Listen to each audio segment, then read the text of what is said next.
एक टीचर को नौकरी से बरतरफ किया गया है और दूसरे को सस्पेंड किया गया है। दो मुख्तलिफ वाकयात हैं, दोनों केसेस में अलग अलग सामने रखूंगा और दोनों केसेस हिंदू मुस्लिम के एंगल के साथ मुल्क के अंदर क्यों उछाले जा रहे हैं ये समझना बहुत जरूरी है। पहला केस जो साउथ इंडिया से सामने आया, दूसरा उस बेल्ट से जहां पर किसी ने ऐसा सोचा नहीं था कि इस तरह के वाकयात रुनमा होंगे और अनफॉर्चुनेटली कुछ जगहों पर शायद चेकिंग का एक सिलसिला जो प्रोसेस रहता है वो कवायद जवाबित की धज्जियां उड़ाता है, जिस पर कार्रवाई हुई है। और अब उसके बाद बीजेपी ने कल पूरे दिन प्रोटेस्ट भी कंटिन्यू किया, आज भी प्रोटेस्ट की कॉल दी गई है। तेलंगाना के अंदर जहां कांग्रेस की गवर्नमेंट है, इल्जामात लग रहे हैं कि ये सब, अब ये भी कहा गया कि तालीमी जहाद या एकेडमिक जहाद का नाम जो जम्मू कश्मीर में पहले बीजेपी ने दिया था वो तेलंगाना में भी दिया जा रहा है। बहरहाल ये इनकी मानसिकता, इनकी सोच क्या वो दर्शाता है। लेकिन दूसरी क्लास का एक बच्चा है, हिंदू स्टूडेंट है, उसको एक टीचर की तरफ से, जो प्राइवेट इंस्टीट्यूशन की टीचर है, वो होमवर्क देती है और कलमा और साथ साथ सूरतुल फातिहा याद करने को कहा गया होमवर्क में, मुबैना तौर पर। अब मुझे मालूम नहीं है, इस पर जब इन्वेस्टिगेशन होगी तो शायद कुछ और खुलासे हों।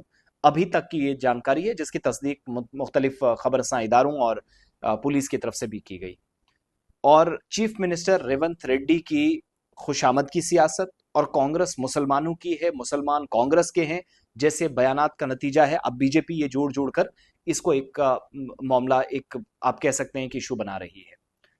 बच्चे की माँ की हिम्मत को सलाम बीजेपी पेश कर रही है कि उन्होंने इस बात पर एतराज किया कि क्लास 2 का बच्चा है, कलमा लिखने पर उसको मजबूर किया गया टीचर की तरफ से और सूरतुल फातिहा याद करने के लिए कहा गया।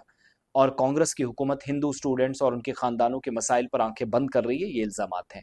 और जब टीचर को टर्मिनेट किया गया है तो उनका नाम भी मैं जरा पढ़कर सुना दूं। क्लास 2 का बच्चा, क्लास वर्क जो होमवर्क मिला, उस पर फिर बीजेपी ने प्रोटेस्ट भी जाकर किया। अब हुआ क्या है, हैदराबाद के अंदर इस टीचर को नौकरी से बरतरफ कर दिया गया है और अब एक बड़ी कंट्रोवर्सी शुरू हुई, एहतजाज शुरू हो गया। उसके बाद मामला आगे जाकर पड़ा और पेरेंट्स ने जो है, बच्चे की तरफ से पेरेंट्स को बताया गया और पेरेंट्स ने ये कार्रवाई दरअसल शुरू की। और उसके बाद कहा गया कि ये इस तरह का तरीकाकार स्कूलों में अपनाया गया, कांग्रेस की देन और ये सब। अब शेख आयशा परवीन है, मेरे पास ऑर्डर भी है, सक्सेस द स्कूल के नाम से जो इदारा चल रहा है वहां पर ये काम करती थी।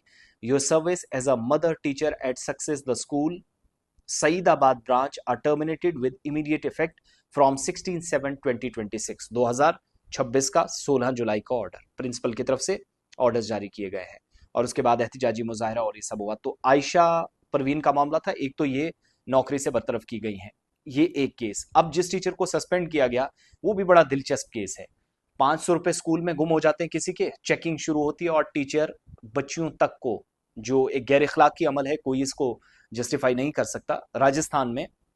तो इस टीचर ने क्या किया कि बच्चों के कपड़े उतारे। उसमें खतरनाक सूरत हाल ये थी कि बच्चों के स्कूल में उसने ऐसा किया, बच्चियों को मजबूर किया गया। और ये गवर्नमेंट है, पहली वाली मैंने आपको बताया वो प्राइवेट स्कूल की टीचर थी। राजस्थान के सवाई माधोपुर जिले के अंदर इस खातून को, जिसने 500 रुपए जो गुम हो गए थे किसी के, वो तलाश करने के लिए इसने ये सब किया।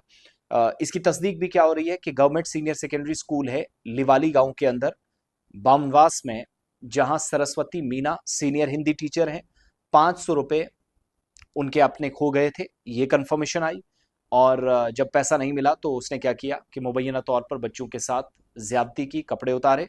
9 से 11वीं क्लास तक की बच्चियां, उनको जबरदस्ती कपड़े उतारे और चेकिंग की। सो बच्चियों ने बाद में इंतजामी सतह पर जब शिकायत पहुंची, एडमिनिस्ट्रेटिव डिपार्टमेंट ने भी, एजुकेशन डिपार्टमेंट ने अपना काम किया, तो कहानी यहाँ तक पहुंची कि अब ये टीचर भी सस्पेंशन में डल गई है।